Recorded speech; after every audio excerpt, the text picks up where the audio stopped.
Now we will listen to the second speaker, Mr. Gregory Pravin.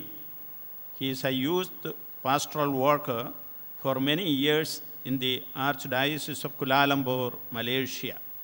So Mr. Pravin will speak for 15 minutes. Mr. Pravin.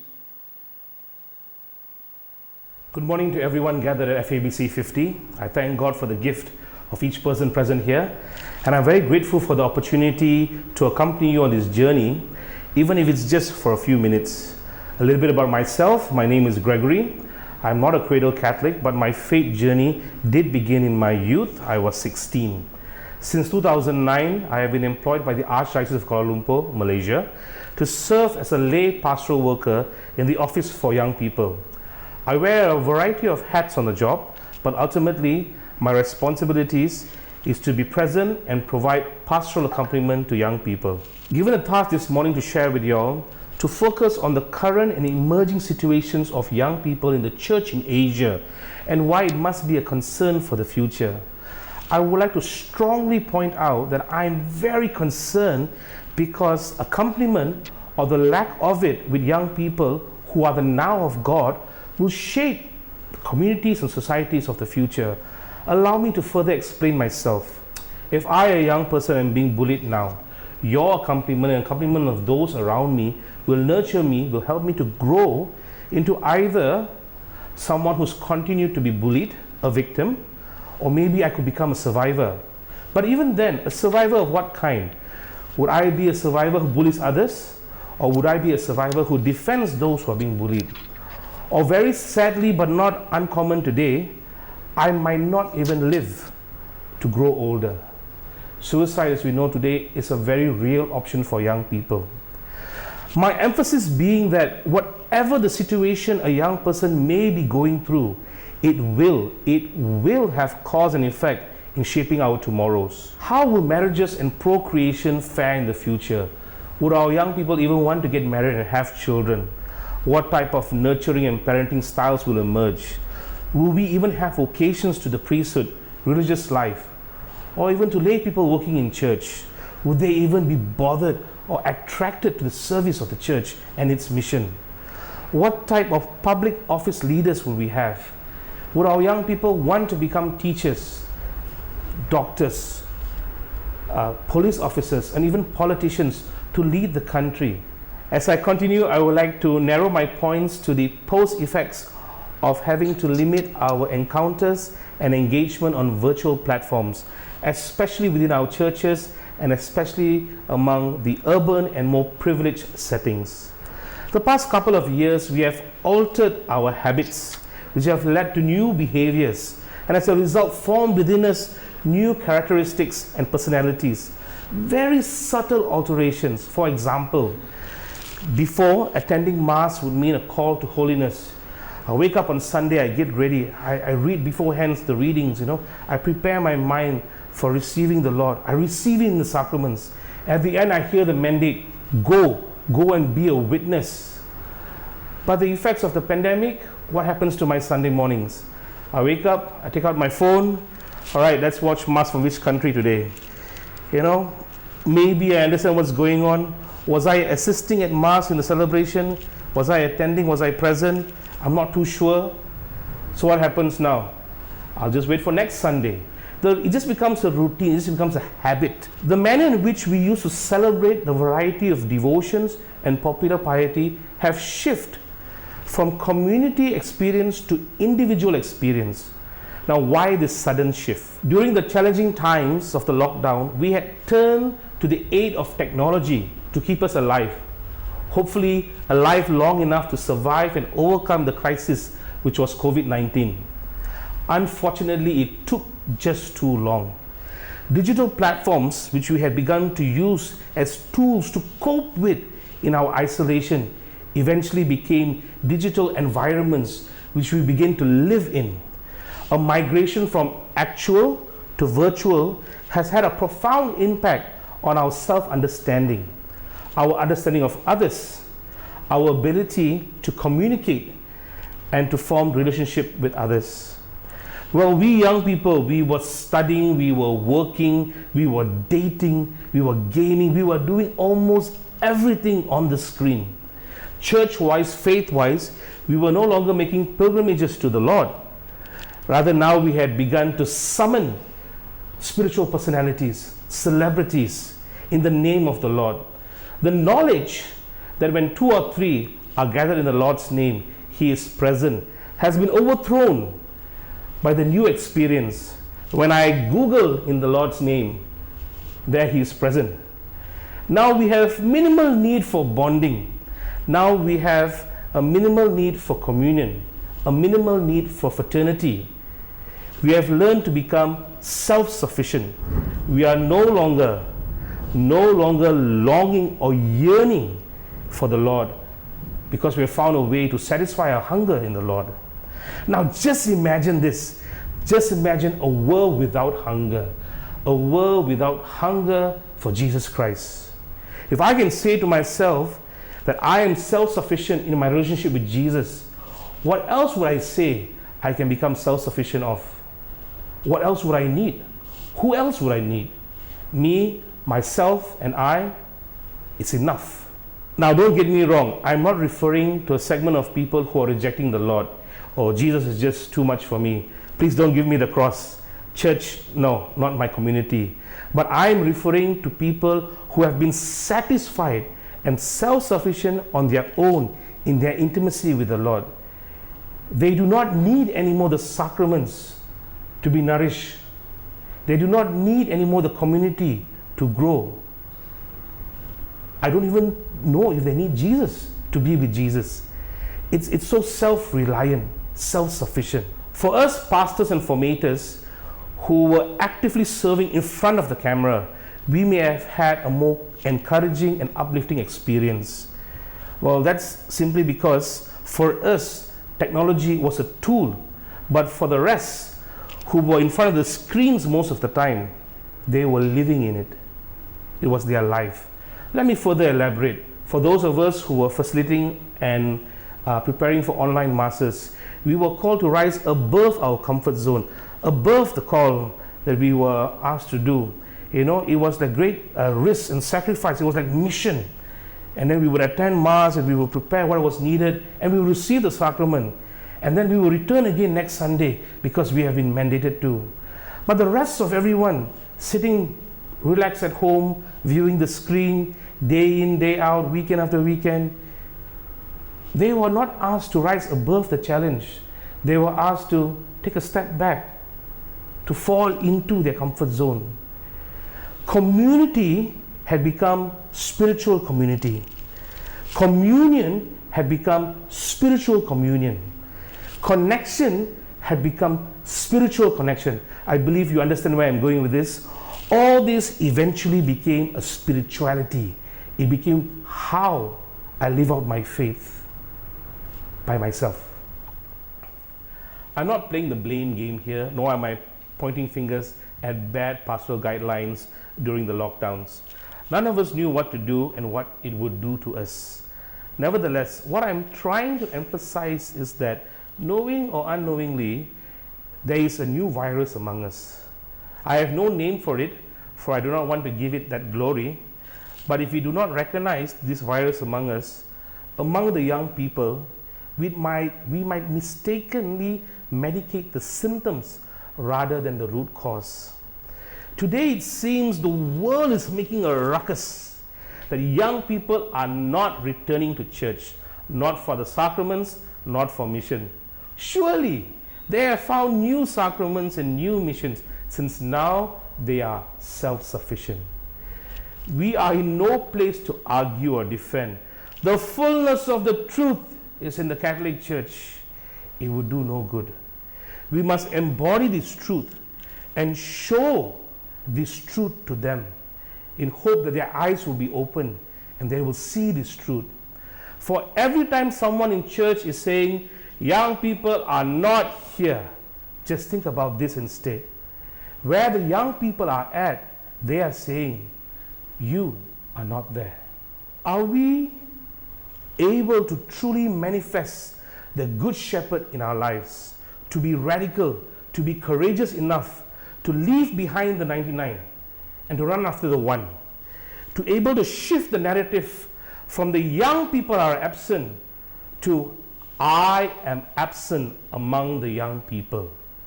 Or do we continue to give excuses for ourselves? It certainly would be much easier to play the role of the father in the parable of the prodigal son, just to wait around until the son returns. Have you ever wondered, what if the son does not return? Then what are you going to do? I've always reflected personally that the greatest struggle of the good shepherd was that he had to stop himself. He had to stop being a shepherd and become something else. He had to become a tracker. He had to become a seeker. He had to get lost in order to find the lost. And then having found the lost, he took it as his own burden, his weight to carry. A lyric from a famous song comes to mind. He ain't heavy, he's my brother. Are we singing that same song? Dear bishops, if we want young people to change, then we need to change as well. We have to stop thinking as if the way forward is to improve what we are already doing, to refine existing systems, to work with existing structures. No need to reinvent the wheel. But then, is it correct to put new wine into old wineskins? If our tools and methods were efficient to begin with, then why are we having this discussion? I have no guarantees what would work, but certainly it's clear what does not work. That being said, do not go out looking for others to be these new wineskins. We all have the capacity to become new wineskins. If not, we won't be here today. If not the Good Shepherd, then maybe the Good Samaritan. He too had to stop being who he was and become a nurse to the injured person. The rest who passed by, I imagine, were too distracted with who they were, their identity, and did not allow themselves to reach out.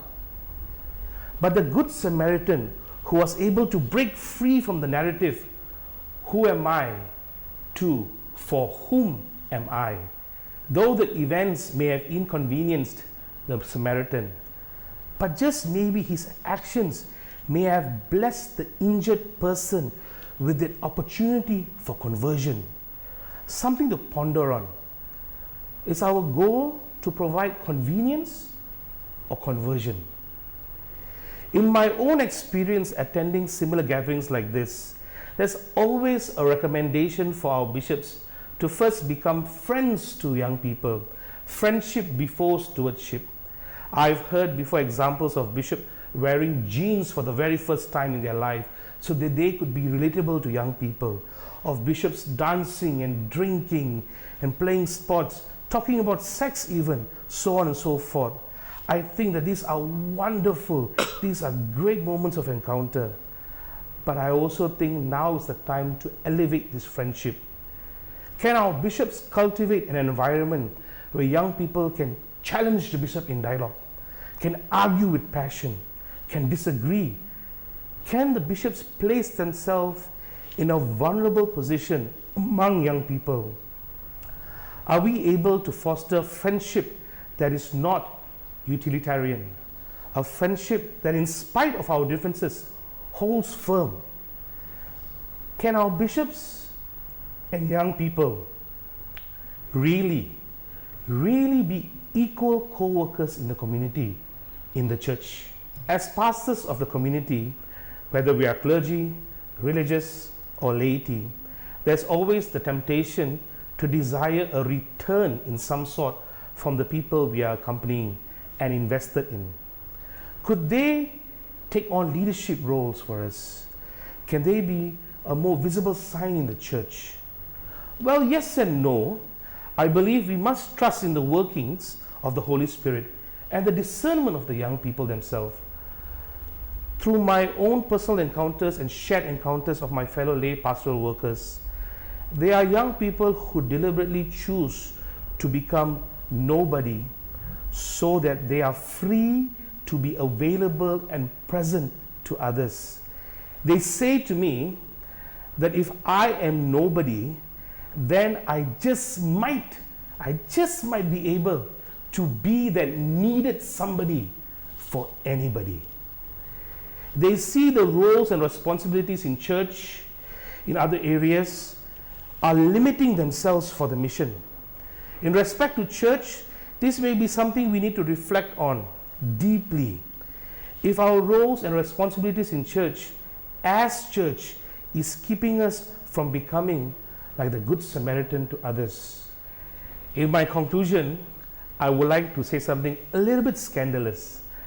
The Eucharist is not the source and summit of our faith, and it will never be, not unless we are on a journey to the summit. Even before the events of the pandemic, many young people have fallen off the path to the summit and found alternatives. The recent events of the pandemic and lockdown have changed the landscape so much that for some it is unrecognizable, and they have found themselves other alternatives. We need to navigate new paths up the summit. Along the way, some paths will lead us to dead end, but surely we will find some new paths that will lead us right to the summit together. We have to reinstall human dignity with more love and responsibility. We have to re-emphasize common good with a more meaningful relationship, to replace solitude with solidarity, and to reaffirm confidence in our young people through subsidiarity. Dear bishops and friends present today, just in case my point was not made clear, the situation our young people are facing today in church, in their workplace, in life, is having to figure out everything on their own, by themselves, and face alone the consequences of their action. I think Mother Teresa said it best. The most terrible poverty is loneliness and the feeling of being unloved. I cannot prescribe any other solution other than genuine accompaniment. Do not clutter the lives of our young people with gimmicks and programs and interaction if it is not in hope to build authentic relationship and genuine pastoral accompaniment. I am hopeful that through accompaniment, our young people will grow roots firm in the faith, and tomorrow they will become genuine accompaniers themselves to the new generation of young people. With that, thank you.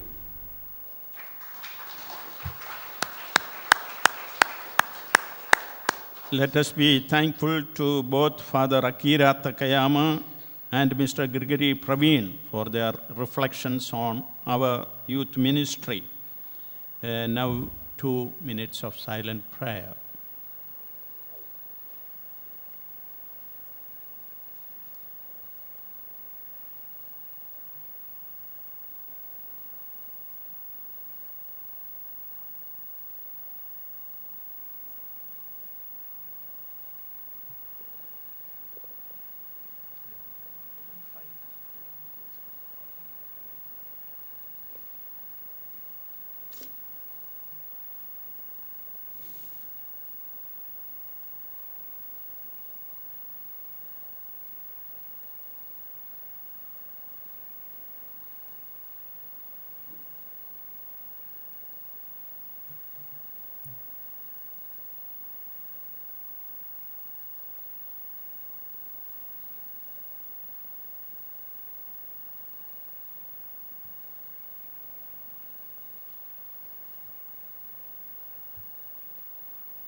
Glory be to the Father, and to the Son, and to the Holy Spirit.